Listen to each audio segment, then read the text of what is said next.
দেখতে ভোর হয়ে যায়, তাও আমি আমার ঘুমের দেখা পাই না। আমার মনে হয় আমি হয়তো ভ্যাম্পায়ারে রূপান্তরিত হচ্ছি। ফলে একজন মানুষের পক্ষে এত কম ঘুমিয়ে কিভাবে বেঁচে থাকা সম্ভব? অসম্ভব।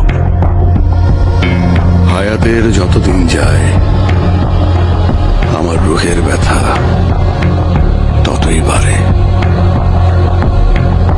হায়াতের যতদিন যায় আমার রুহের